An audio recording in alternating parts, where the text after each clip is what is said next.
बीड येथे मस्साजोगमधील जे सरपंच हत्याकांड झालं त्या घटनेशी निगडीत आज 2-3 गोष्टी आज प्रामुख्याने घडलेल्या आहेत. त्याच मी डिस्कस करणार आहे. त्याचंच विश्लेषण आपण बघणार आहोत. तत्पूर्वी चॅनलला सबस्क्राईब केलं नसेल तर सबस्क्राईब करा. व्हिडिओ आवडल्यास लाईक करा आणि तुमचे विचार कमेंट सेक्शनमध्ये कमेंट करून व्यक्त करा. आपण बघितलंय वाल्मिक कराड आणि अन्य 8 आरोपी म्हणजे यांना पकडून वाल्मिक कराड यांना पकडून अशा जे आरोपी पकडलेले आहे आणि एक जो फरार आहे कृष्णा आंधळेला आता ऑफिशियली बीड पोलिसांनी फरार म्हणून घोषित केलेलं आहे. त्याच्यावरती बक्षीसही ठेवण्यात आलेलं आहे.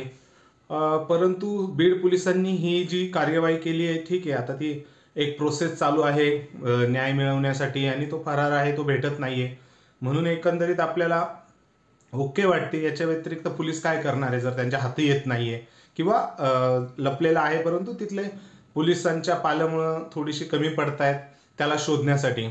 आता हे झालं आणि आपण जो काल CCTV जो फुटेज आलं होतं 29 ऑक्टोबरचं जे व्हिडिओ CCTV मध्ये फुटेज आलं होतं 29 नोव्हेंबरचं सॉरी, तर त्यामध्ये कृष्णा आंधळे दिसत होता विष्णू चाटे यांच्या ऑफिसमध्ये आणि त्यावेळेस PSI पाटीलही आले होते. सो त्यावेळेस कृष्णा आंधळे हा ऑलरेडी तडीपार होता तरीही तिथे आला. म्हणजे याचाच अर्थ पोलिसांनी कुठेतरी या गोष्टीमध्ये मदत केलेली हे सहज उघड होतंय आणि त्या पद्धतीने मागणी वाढते की PSI पाटील यांनाही सह आरोपी म्हणून उभं करा, त्यांना किंवा आरोपी म्हणून डिक्लेअर करा. सो ह्या गोष्टी आता CID आणि पोलीस प्रशासन ठरवेलच काय करायचं ते. परंतु कृष्णा आंधळे यांना आता केलेलं आहे फरार म्हणून घोषित. कोणाला सापडल्यास ते बक्षीसही ठेवण्यात आलेलं आहे. त्यानंतर आज दुसरी एक घटना घडली की वाल्मिक कराड यांना केस न्यायालयात हजर करण्यात आलं बीडच्या. त्यावेळेस त्यांनी जामिनासाठी अर्ज केला होता तर त्याच्यावरती सुनावणी होती आणि त्यामध्ये आता त्यांना 14 दिवसाची न्यायालयीन कोठडी देण्यात आलेली आहे. पोलीस कोठडीमध्ये होते ते आधी, आता पोलीस कोठडीमधनं न्यायालयीन कोठडीमध्ये त्यांना जावं लागेल आणि हस्तांतर केलेलं आहे बीड पोलिसांनी CIDच्या याच्यामधनं. सो एकच गोष्ट आहे, अंजली दमानिया ज्या सामाजिक कार्यकर्त्या आहेत त्यांनी असं म्हणजे मत मांडलंय की इतक्या लवकर पोलीस कोठडीतनं न्यायालयीन कोठडीत का दिलं, म्हणजे याचं आश्चर्य वाटतं. परंतु आश्चर्य वाटण्यासारखं आता मला तरी काही वाटत नाहीये, कारण ऑलरेडी पुरावे आता पोलिसांच्या हाती लागलेले आहे, CCTV हाती आहे, CDR हाती आहेत. सो मला नाही वाटत आता पोलिसांना जास्त चौकशी करण्याची गरज आहे वाल्मिक कराड यांच्यामध्ये. कारण आपण जर एकंदरीत तपास आणि त्यानंतर ज्या ॲक्शन घेण्यात आलेल्या आहेत त्याचा जर क्रम बघितला तर व्यवस्थित गोष्टी चालू आहेत.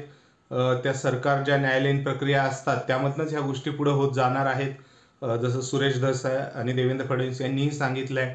सो न्यायालयीन चौकशी आहे, संविधानानुसार काही गोष्टी चालू आहेत. सो ते प्रोसेसनेच जाणार आहे, सगळं प्रोसेसनेच घडत जाणार आहे. परंतु मला तरी आत्ता कॉन्फिडन्स वाटतोय की वाल्मिक कराड यांच्या संदर्भात काहीतरी महत्त्वाचे पुरावे CIDच्या ऑलरेडी हाती लागलेले आहेत पोलिसांच्या. सो त्यांनी ती आता पुरावे अजून त्यांना काही सर्च करण्याची गरज नाहीये म्हणून त्यांनी ती पुढे न्यायालयीन कोठडी म्हणजे त्यांनी पोलीस कोठडीसाठी अर्ज न करता न्यायालयीन कोठडीसाठी पाठवण्यात आलंय त्यांना. आणि कारण कसं एवढे आरोप होत आहेत वाल्मिक कराड यांच्यावरती, एवढ्या संपत्ती बेनामी म्हणजे नामी आहे संपत्ती परंतु इतकी मोठ्या प्रमाणात संपत्ती एका घरगड्याकडे, म्हणजे अचंबित करणाऱ्या गोष्टी आहेत. ईडीची ही चौकशी होईल नाही होईल ही मागणी होते.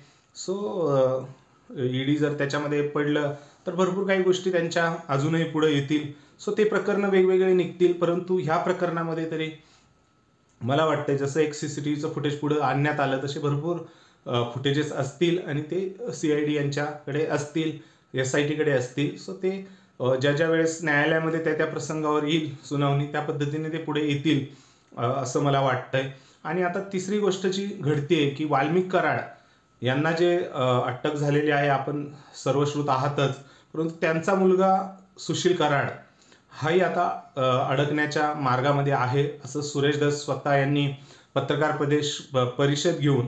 महादेव मुंडे म्हणून एक परळीतले इसम होते, त्यांची तहसील कार्यालय आहे तिथलं परळीतलं, त्याच्या समोर हे झालेलं त्यांची हत्या झालेली गालावरती आणि गळ्यावरती वार करून त्यांची हत्या करण्यात आली होती ऑक्टोबर 2023 जवळपास 1 वर्ष होऊन 4 महिने झालेले आहे.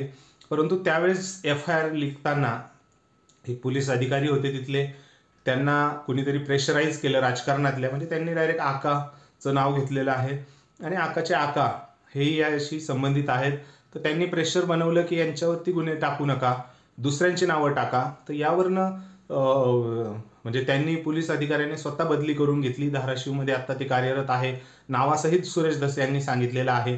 सो ह्या गोष्टींमध्ये आणि अजूनही FIR वरती नावं नाही आहेत ज्यांची पाहिजे होती, ज्यांनी खून केलेला, आणि ते सुशील कराड यांच्या ग्रुपसोबत फिरतात अजूनही आहे आणि त्याचे पुरावेही अजून मी पुढे जाहीर करेल असं सुरेश धस म्हणतायत.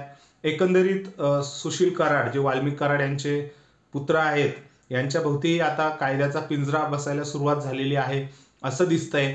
कारण ऑलरेडी एका वेगळ्या प्रकरणात त्यांच्यावर धाराशिवमध्ये एक गुन्हा नोंदवलेला आहे, सोलापूरमध्ये. सो अजून ही कराड जे कुटुंब आहे, वाल्मिक कराड, तर ते ह्या गुन्ह्यामध्ये फसलेले आहेतच आणि त्यात आता सुशील कराडही पुढे फसले जात आहेत. आणि चौथी जी गोष्ट आहे, धनंजय मुंडे यांना जेव्हा पत्रकारांनी कॉन्टॅक्ट साधला, पत्रकारांनी बोलण्याचं हे केलं, त्यावरती त्यांनी सांगितलं की जे आरोपी आहेत त्यांना फाशी व्हायलाच पाहिजे. सो मला तरी वाटतंय कुठेतरी धनंजय मुंडे यांनी वाल्मिक कराड यांच्यासोबत जे माझे संबंध होते ते होते, आता इथून पुढे माझ्या राजकीय भविष्यासाठी आणि जे त्यांनी केलंय ती कृती कुठेतरी वाईट आहे. ह्या गोष्टीवरती आता त्यांनी विश्वास ठेवायला सुरुवात केली का काय असंही मला वाटतंय त्यांच्या एकंदरीत बोलण्यावरनं. कारण ते कुठे वाचवतील म्हणजे ते बॅक एंडचं आपल्याला अजून माहीत नाही, जसे सुरेश धस तिथली जनता हे करते. परंतु कुठेतरी आता धनंजय मुंडे यांनी मनाला सुरुवात केलेली दिसते की आता वाल्मिक कराड यांच्याशी संबंध ठेवण्यात किंवा त्यांचे जे संबंध होते ते गेले, आता इथून पुढे ते कंटिन्यू करण्यात काही मला इंटरेस्ट नाही आहे असं त्यांच्या आज पत्रकार परिषदेवरनं वाटतंय. आणि पत्रकारांना त्यांनी तंबी दिली की ह्या प्रकरणात आता मला परत प्रश्न विचारू नका, आरोपींना फाशी झालीच पाहिजे आणि जे आहे ते आहे, त्या स्वर्गीय संतोष देशमुख यांना न्याय मिळाला पाहिजे. सो हेही कुठेतरी परस्पर विरोधी एकाच याच्यात त्यांचं दिसतंय. एकदा म्हणायचं फाशी द्या आणि परत विचारलं त्यांना असू शकतं जवळचा माणूस फसलाय म्हणून. May be. तुम्हाला काय वाटतं या संदर्भात ते कमेंट करून नक्की कळवा. व्हिडिओ आवडल्यास लाईक करा आणि चॅनलला सबस्क्राईब करायला विसरू नका. धन्यवाद.